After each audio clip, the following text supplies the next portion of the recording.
안녕하세요. 하이드입니다. 하이엄. 저번에 해몽 설명하면서 음양오행론을 살짝 다뤘죠. 음양의 대전제, 어떤 현상으로 누군가는 벌고 누군가는 잃는다고 했어요. 내가 당근에서 시계를 파는 동시에 시계를 사는 사람이 생기는 거죠. 모든 걸 대립되는 음양의 상호작용으로 이해해 볼 수 있다고 했습니다. 재물운도 똑같아요. 부자 되는 법 영상에서 제가 일간별로 어떤 글자들이 있으면 부자 될 수 있는지 알려드렸죠. 돈을 버는 사람은 특정 글자가 갖춰진 거고 돈을 쓰는 사람은 그게 없는 거라고 했는데 이런 댓글들이 많더라고요. 그래도 사주에 좋다는 글자가 좀 있으면 기분이라도 좋을 텐데, 그쵸? 자기 현실은 어떻든 간에 없는 글자에 대해서 아쉬움을 느낄 필요가 전혀 없습니다. 예를 들어서 강을 건널 때는 배를 타는 게 좋다라는 문장이 있다고 쳐요. 근데 내가 가진 거는 오리배밖에 없어. 그럼 망한 걸까? 우리가 배가 없다라고 하면은 포기하고 아무것도 안 할 수도 있겠지만 저라면 오리배를 같이 저을 사람을 찾을 것 같아요. 내가 힘이 부족해도 옆에서 이 오리를 잘 돌봐갖고 운전을 잘해서 이렇게 보트처럼 태워줄 사람이 있다면 제가 가진 게 오리배여도 강을 편하게 건널 수가 있잖아요. 어찌됐건 배의 용도는 강을 건너는 것 뿐이니까 오리를 타던 배를 타던 강을 건너면 되는 거예요. 아시겠죠? 없는 글자에 연연하기보다는 가진 글자를 최대한 잘 쓰려고 노력하는 게 훨씬 낫습니다. 그래서 오늘 준비한 사주 비기 성공 스킬은 바로 오행별 개운법입니다. 먼저 내 사주에 어떤 게 왕한지, 즉 오행의 영향이 강한지를 알아야겠죠. 세 개만 보면 됩니다. 일단 첫 번째, 본인 일간. 두 번째, 많은 오행. 세 번째로 왕한 오행이에요. 많은 오행은 내 팔자에 무슨 색이 가장 개수가 많은지를 보는 거예요. 개수예요. 많다는 개수. 속궁합 미리 보는 방법에서 찝어드렸는데 오행은 3칸 이상부터 많다고 보시고 하나 정도면 적게 있다고 보시면 됩니다. 그 다음에 어떤 오행이 왕한지 보면 되는 거예요. 사람들이 제일 어려워하는 것 중에 하나가 많은 거랑 왕한 거랑 그게 그거 아니냐 이런 얘기를 많이 하시는데 이거는 사주의 근간이 되는 얘기예요. 사주에 빨간색이 많은 거랑 빨간색이 왕한 거는 완전히 다릅니다. 화가 예를 들어서 이렇게 있는 팔자가 2개가 있다고 쳐요. 그러면 둘 다 비슷한 구조가 아닐까 하는데 한 사람은 겨울에 태어났고 다른 한 사람은 여름에 태어났다고 해볼게요. 전자는 남들 다 추울 때 화가 2개 있으니까 좀 따뜻하게 지낸다는 거고 후자는 여름인데 화가 2개 있어서 지나치게 더운 거예요. 그러니까 뭐가 더 왕한지는 이 여름에 화가 투간한 애가 훨씬 왕합니다. 비교가 할 수 없을 정도로.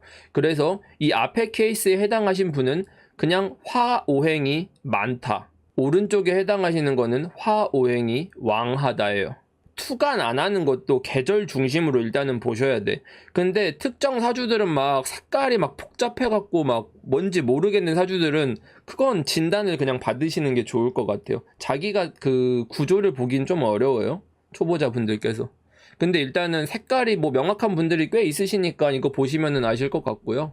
그러니까 퉁쳐서 정리를 하면 특정 오행이 많아도 이 사주를 둘러싼 계절의 영향이 가장 크다.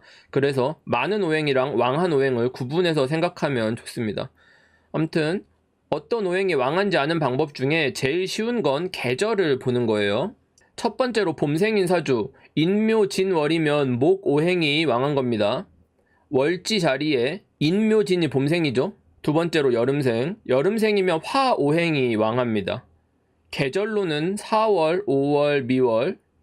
근데 미월이시면 그냥 토오행이 왕하다고 보시면 됩니다. 진술충미 중에서 미오행만 그래요. 미토만. 다음으로 월지에서는 신유술이 있으면 가을생이고 금오행이 왕한 거예요. 마지막으로 해자축은 겨울생이고 수오행이 왕한 겁니다. 됐죠? 이 계절이 말하는 거랑 비슷한 개념이에요. 근데 오늘은 거기에 자기 오행이 몇 가지 덧붙였을 때 얘기를 하는 겁니다. 일간이랑 월지 보시고 어느 색이 얼만큼 있는지도 보면 자기 팔자에 어떤 오행이 영향이 제일 강한지 감을 잡을 수 있을 거예요. 그거 바탕으로 오행별 영상 골라보면 되겠죠. 팔자에 목이 강한 분들을 개운시켜보도록 하겠습니다. 목오행은 봄의 새싹으로 이해해 볼 수가 있어요. 새싹은 신경 써서 키우고 가꿔주는 거잖아요. 갑자기 한파가 오거나 하면 잘 자라기도 어렵고 꿈이 좌절되는 상황인 거죠. 그래서 사주에 목이 많으면 꿈도 희망도 많은데 잘 자랄 수 있을까 하는 두려움도 갖는 거예요. 씨앗을 심을 때는 이게 얼마나 자랄지 아무도 모르죠. 별로 못 자랄 수도 있지만 또 엄청 잘 자랄 수도 있는 거잖아요. 기본적인 잠재력이 있다는 거예요. 그래서 팔자에 목이 강하면 초반에 비용이 좀 들어갑니다. 뭔가를 할 때 완벽하게 준비하려고 해서 이런저런 준비 비용이 들어요. 자기가 불안한 마음을 줄이려는 마음입니다. 비유를 하자면 취미 같은 걸 시작한다고 할 때 목이 왕하면 장비부터 산다는 거죠. 골프 시작하면서 골프채 좋은 거 하나 장만하는 거, 유튜버 해보자고 하면서 컴퓨터 사고 카메라 사고 마이크 사고 뭐 그런 거예요. 근데 목 오행에는 잠재력이 있다고 했잖아요. 어차피 시작하면 남들보다 빠르게 잘 할 수 있는 역량을 어느 정도 갖춘 거라서 준비를 너무 많이 하는 건 시작만 늦출 뿐입니다. 팔자에 목이 강하단 건 자기 주관적이라는 거고 촉도 좋다는 거예요. 그래서 감각이 발달한 사람들이 많고 아까 성장할 여지가 많은 씨앗이라고 비유했잖아요. 목이 강하면 기회가 많이 주어진다는 뜻도 돼서 목이 강한 분들한테는 이런저런 기회도 잘 오는 편이에요. 우리가 쉽게 얘기하면 목이라는 건 수생목으로 물을 빨아들여서 줄기를 뻗어나가잖아요. 근데 목의 형태를 보면 하늘로도 나뭇가지 줄기를 여러 가지 뻗어나가고 땅 밑으로도 뿌리를 여러 가지를 뻗어나가요. 그 가지수가 많죠. 그게 자기한테 기회의 개수랑 똑같은 거예요. 그래서 목은 다른 일간보다 기회가 훨씬 많습니다. 근데 문제는 아무리 좋은 기회가 많이 주어져도 지가 하기 싫으면 안 한다는 거. 목이 강한 팔자가 뭔가를 자기가 열심히 한다는 건 그게 엄청 끌리고 자기가 좋아서 하는 거예요. 쉽게 말해서 얘는 좋아서 사는 인생이다. 만약에 목이 강한 팔자에 금오행이 지나치게 있으면 싹을 자르는 식으로 작용을 할 수 있거든요. 이거는 목 입장에서는 위험이 될 수 있겠죠.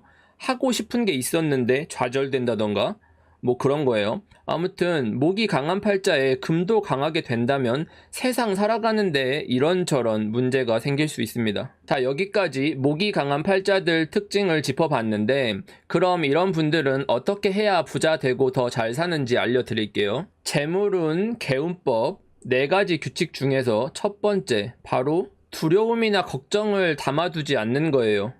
목이 왕한 사람들은 대체로 엄청 다재다능하거든요. 재능도 많고 그래서 성공할 여지도 대단히 많아요. 그러니까 이런 걸 살려야 하는데 그러려면 자기에 대한 확신이 있어야 됩니다. 다른 사람들 대단히 막 커 보이고 나보다 훨씬 뛰어난 것 같고 나는 작아 보이고 이런 것들에 쫄면 안 되고 어차피 나는 잘났다. 나는 나중에 커서 커다란 나무가 된다. 내가 다 이긴다. 이런 마인드로 본인 잠재력을 믿어야 합니다. 싸우러 갈 때 스윙스 노래 같은 거 들으세요. 세져야 되니까. 개운법 2번째, 기회가 남들보다 잘 주어진다고 했잖아요. 그럼 그걸 받아서 뭐라도 해야 잘 풀리겠죠? 기회에 대한 실행을 먼저 해야 합니다. 많은 기회가 주어진다는 건 목 오행의 특권인 거예요. 어떤 식물로 자랄지는 씨앗만 보면 장담할 수 없잖아요.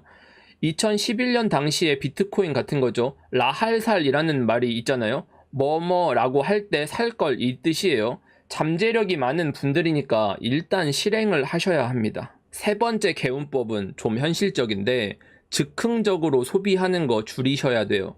모든 건 계획한 만큼만 하시는 게 좋아요. 이게 말로 들으니까 쉬워 보이지 팔자에 목이 강하면 내가 좋은 건 뭐든지 얼마든지 이게 기본적인 스탠스라서 계획대로 하는 게 어려울 거예요. 계획대로 하시되 특히 주의할 건 초기 투자에 대한 매몰 비용을 줄이는 겁니다. 아까 목이 강하면 뭔가 시작하기 전에 비용이 유독 들게 된다고 했잖아요. 이게 나중에 어떻게 될지 모른다. 잘 안 되면 어떡하지? 하는 걱정이랑 상관이 있는 거라서 이것저것에 대해 투자하게 되는 건데 그래도 초반에 비용을 줄이도록 신경 쓰세요. 아껴야 부자가 되겠죠? 너무 많은 준비를 하지 말라는 뜻도 됩니다. 목이 왕하신 분들은 준비를 너무 많이 하세요. 마지막 개운법은 인간관계에 대한 팁인데 목이 강하신 분들은 맺고 끊는 걸 잘 하셔야 돼요.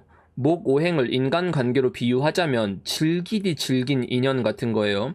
일단 본인 마음에 들었으면 상대가 나를 죽이는 건지 살리는 건지 뭔지 잘 몰라요. 그래서 해로운 관계라고 하더라도 끊지 못하고 함께 갑니다. 목이 강한 분들은 자기 호불호에 이유가 없어요. 이유 없이 좋아하고 싫어합니다. 그래서 좋아하는 사람이면 이것저것 안 재고 들이대는 거예요. 당연히 상대방이 나쁜 사람이라고 해도 잘 모르겠죠? 우리 어렸을 때 친구 잘 사귀라는 소리 듣잖아요. 나쁜 의도로 접근해도 잘 모르고 관계를 끊는 것도 잘 못하면 소위 호구 잡히기 쉽죠. 목이 강한 분들에게는 이유고 뭐고 좋으면 뭐든 할 수 있는 성향이 강해서 이용당하기가 너무 쉬워요.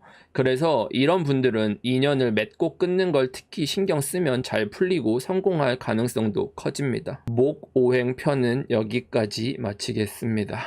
자, 여기까지 특정 오행이 강한 사주, 좀 치우친 팔자가 성공하려면 명심할 규칙을 알려드렸어요. 행동 매뉴얼이 생각보다 구체적이지 않나요? 인간관계 처세술이라고 생각하셔도 되니까 일반적인 사회생활이 아니어도 자기가 성공하는 데 있어서 참고하시면 도움이 되실 겁니다. 조직에서 대하기 어려운 사람이 있다면 그분을 이해하는 데 참고해도 좋을 것 같아요. 침대 방향을 바꾸면 대박난다 뭐 이런 거 기대하셨으면 실망 많이 하셨을 텐데, 혹시 뭐 사주에 화가 강하면 목을 들여라, 식물을 키우면 재물이 들어온다 뭐 이런 거 기대하셨을 수도 있겠네요. 저희 채널 스태프 중에 화왕하신 분이 있거든요. 식물 키우는 거 좋아해서 이런저런 거 사 모으던데 얘가 부자가 됐을까요? 얘는 거지입니다. 그러니까 자기 팔자에 애정을 갖고 이걸 어떻게 뽕을 뽑을지 고민하셨으면 좋겠어요. 내 사주가 부자 팔자보다 돈을 쓰는 팔자에 가깝다면 전략적으로 돈을 쓰면 되죠. 10만원어치 밥 사주고 욕을 처먹기보다는 10만원어치 밥 사주고 100만원짜리 정보를 얻어내면 됩니다. 어차피 돈을 쓰는 게 정해져 있다면 그걸 어떻게든 써서 아웃풋을 뽑아내면 되는 거 아닐까 싶어요. 미신에 가까운 쉬운 방법들에 혹하지 마시고 구체적인 전략을 짜셨으면 좋겠습니다. 이런 과정에서 조금이나마 도움이 된다면 좋겠네요. 여러분들이 이 기초 수업들을 열심히 공부해서 수준이 높아진다면 제가 어려운 처세술도 알려드릴 거예요. 그럼 진짜로 수업 끝. 다들 부자 되세요.